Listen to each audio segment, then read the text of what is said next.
Bismillahirrahmanirrahim. Assalamualaikum warahmatullahi wabarakatuh. Alhamdulillahirabbil alamin. Assalatu wassalamu ala asrofil anbiya'i wal mursalin sayyidina wa maulana Muhammadin wa ala alihi wa sahbihi ajma'in. Amma ba'du.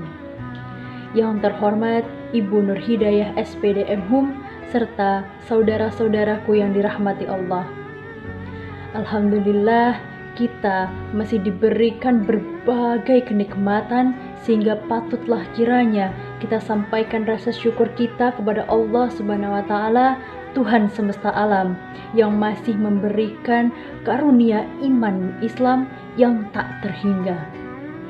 Sholawat serta salam senantiasa tetap terlimpah curahkan kepada junjungan kita Nabi Agung Rasulullah Muhammad sallallahu alaihi wasallam, sang idola yang pantas kita jadikan sebagai suri teladan dan yang kita nanti-nantikan syafaatnya di yaumul akhir.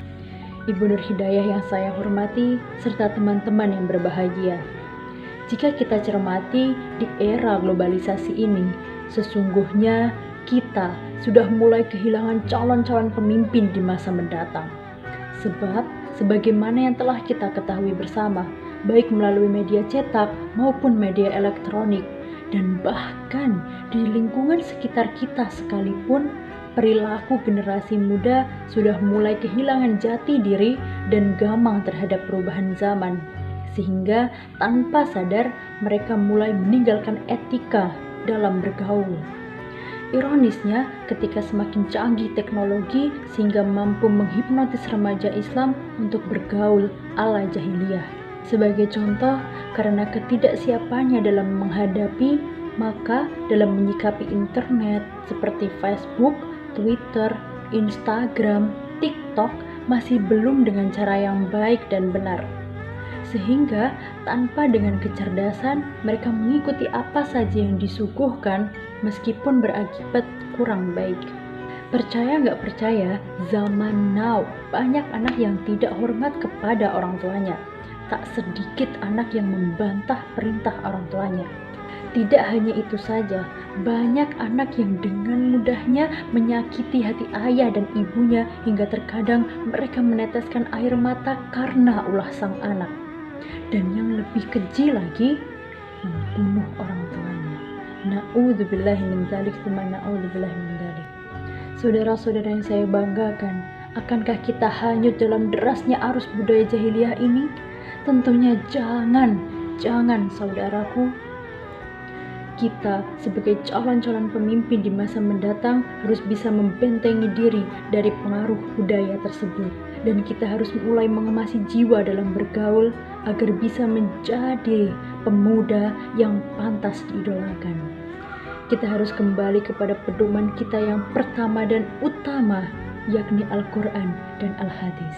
Sahabat muda yang berbahagia, dalam pergaulan secara Islam, siapakah yang pantas kita jadikan sebagai contoh?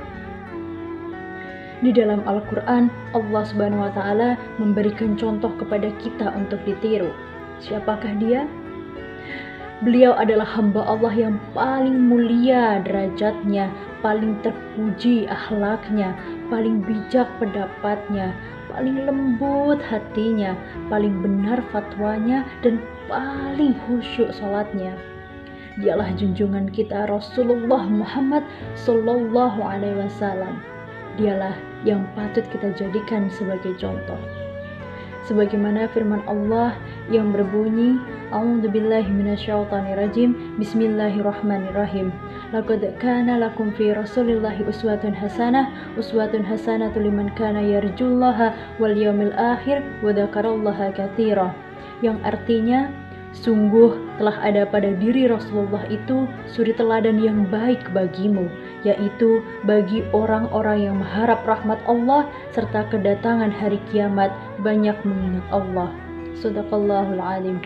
Quran Surat Al-Ahzab ayat 21. Saudara-saudaraku yang dirahmati Allah, maukah kita berbenah diri mulai sekarang? Menggunakan etika dalam bergaul sehingga menjadi remaja Islam yang sejati dengan mengkaji dan memahami Al-Quran dan Al-Hadis untuk diamalkan. kembali kepada keluarga, mendengarkan nasihat orang tua, berusaha memiliki kecerdasan spiritual, intelektual, dan emosional sehingga kita bisa memilih dan memilah hal-hal yang baik untuk dilakukan sebagai remaja Islam. Demi Allah, kehidupan pemuda hendaknya dengan ilmu dan takwa. Jika tidak ada ilmu dan takwa, maka dianggap tidak ada pemuda. Demikianlah yang dapat saya sampaikan. Semoga kita dapat mengambil hikmah darinya. Wal afu minkum. Wassalamualaikum warahmatullahi wabarakatuh.